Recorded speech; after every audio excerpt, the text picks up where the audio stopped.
Hello বন্ধুরা, এই প্রথমবার কলকাতার বুকে চললো ইলেকট্রিক ওয়াটার মেট্রো। আর আমিও চেপেছি এই ইলেকট্রিক ওয়াটার মেট্রো এবং কেমন অভিজ্ঞতা এবং কোন কোন জায়গায় ঘুরিয়েছে এবং এই ইলেকট্রিক ওয়াটার মেট্রো চড়তে কোথায় আপনারা যাবেন টোটাল এই ভিডিওর মাধ্যমে আপনাদের রিপ্রেজেন্ট করেছি। আপনারা চলুন ভিডিওটা দেখুন এবং এখানে কিভাবে যাবেন টোটাল ফুল অ্যাড্রেসটা আপনাদের সঙ্গে আমি তুলে ধরেছি। এখন আমরা রয়েছি তালদি রেলওয়ে স্টেশন। এই তালদি রেলওয়ে স্টেশন থেকে আমি ট্রেন ধরেছি শিয়ালদা যাওয়ার উদ্দেশ্যে। তো এখন চলেছি ট্রেনে, দেখতে পাচ্ছ অলরেডি আমরা চেপে গেছি। তো ট্রেনে চাপতে চাপতে আমরা 3 বন্ধু ছিলাম, আসিফ, নূর আলমদা আর এবং আমরা গড়িয়াতে নামলাম। যেহেতু গড়িয়া মেট্রো রেলওয়ে স্টেশন আমাদের কাছাকাছি রেলওয়ে স্টেশন, তো গড়িয়ায় থেকে মেট্রো আমরা ধরবো, সুবিধা হবে, তাই গড়িয়ায় থেকে মেট্রো ধরলাম। তো দেখতে পাচ্ছ রাজীবদা, তিনি তানার উদ্দেশ্য ওখানেই যাওয়ার, তিনি আমাদেরকে বলেছে চলো যাই ঘুরে আসি, নতুন একটা ইলেকট্রিক মেট্রো ওপেনিং হয়েছে, তাই রাজীবদা টোটাল প্ল্যানিং ছিল। তো রাজীবদা যেহেতু গড়িয়ায় থাকে তো আমাদেরকে গড়িয়ায় থেকে নিয়ে নিল। তো আমরা গড়িয়া থেকে মেট্রো ধরে সরাসরি এখন চলে এসেছি ধর্মতলা। আপনারা দেখতে পাচ্ছেন ধর্মতলা থেকে একটুখানি হেঁটে গিয়েই ওখান থেকে বাস ধরবেন মিলেনিয়াম পার্কে যাওয়ার জন্য, মাত্র 5 মিনিটের রাস্তা। তো এই দেখতে পাচ্ছ আমরা মিলেনিয়াম পার্কে চলে এসেছি। আমি নূরদার 4:30 থেকে 6:15 পর্যন্ত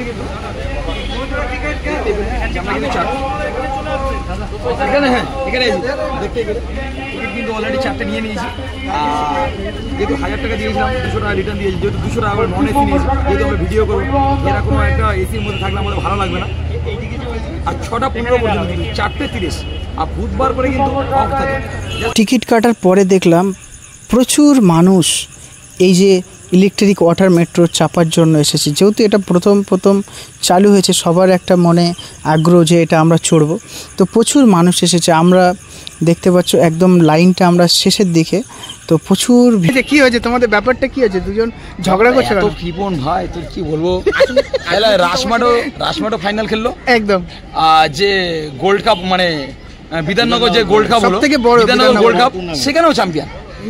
মানে 2 জায়গায় চ্যাম্পিয়ন হওয়ার পরে, একটা রাসমাট একটা এখানে, 2 জায়গায় চ্যাম্পিয়ন হওয়ার পর তাও 1 টাকা খরচা হচ্ছে। নুদা তুই নিজে ভুক্তভোগী, তুই ছিলিস, আসিফ ছিল। আসিফ বলুন কত টাকা খাইয়েছি আসমা হোটেলে, ক্লিয়ার বল। 3 দিন প্রত্যেকদিন কত টাকা খাইয়েছি? কত বল, না করতে পারবো না।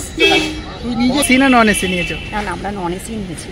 কেন নন এসি নিয়েছো? নন এসি নিয়েছি কারণ আমরা বাইরেটা দাঁড়িয়ে দেখতে পাবো, একদম পরিবেশটা দেখতে পাবো, ভালো লাগবে, ওই জন্য করে, তাই তো?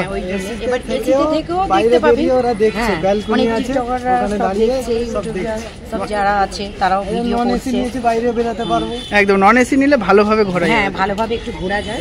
দেখতেই পাচ্ছ আমাদের সামনেই দাঁড়িয়ে রয়েছে সেই মেট্রো, যার নাম দিয়েছে ঢেউ। তো খুব আশা আকাঙ্ক্ষা যে এই মেট্রোটা চাপবো। তো দেখতে পাচ্ছ একের পরে এক সব মানুষ ভিতরে যাচ্ছে। তো চলুন আমিও ভিতরে যাই। দিদি কি টিফিন দিল? এখনো টিফিনটা খুলিনি। আচ্ছা, দুজনকে একটা করে টিফিন দিয়েছে, দুজনের দুটো, একটা করে জলের বোতল আর একটা করে টিফিন দিয়েছি। কি আছে ভেতরে জানি না। আচ্ছা, এখন টিফিন আনবক্সিং হচ্ছে নাকি? একটা করে কেক, একটা করে ভুজিয়া, একটা করে ভেজিটেবল। আচ্ছা, হ্যাঁ।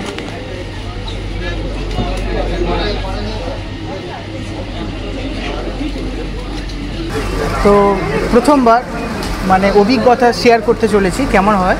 তো গল্প করতে করতে আমাদের মেট্রো ছেড়ে দিয়েছে, দেখতে পাচ্ছ খুব সুন্দরভাবে যাচ্ছে।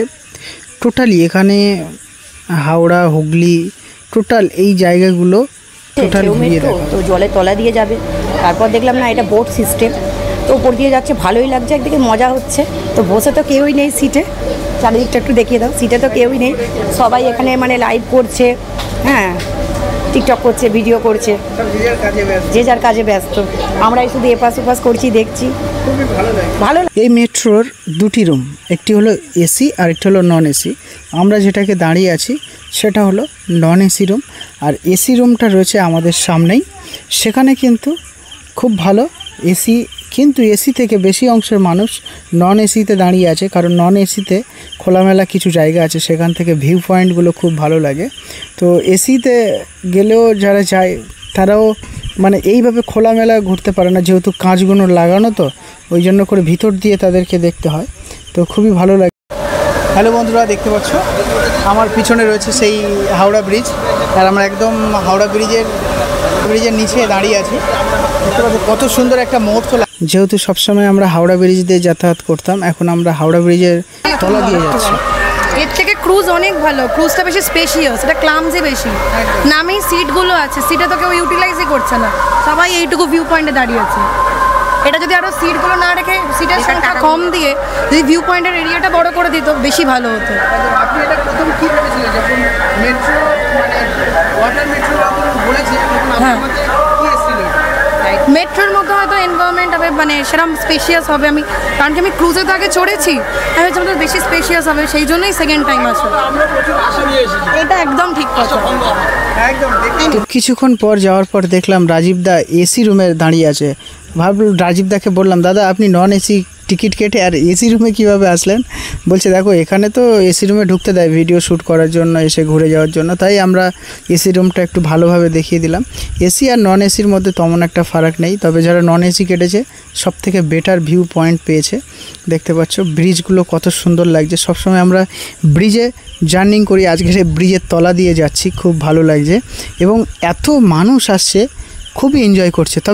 তবে আমরা ভেবেছিলাম এটা ওয়াটার মেট্রো মানে হয়তো জলের তলা দিয়ে যাবে বা জলের মাঝখান দিয়ে যাবে, রেল লাইন থাকবে, সেটা আরও বেটার এরকম ভেবেছিলাম।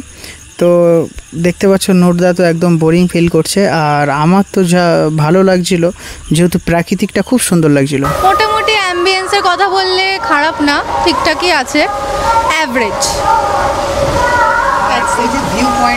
ভিউজগুলো খুবই ভালো, কিন্তু যদি একটু এখানে শেড ফেড থাকতো গ্লাসের তাহলে বেটার হতো, কারণ এখানে এত গ্যাদারিং যে কিছু দেখাই যাচ্ছে না। কি করলাম তাহলে এসে। সবাইকে শুভরাত্রি জানিয়ে ভিডিওটা এখানে শেষ করছি। যদি আপনারা আসতে পারেন খুবই ভালো লাগবে।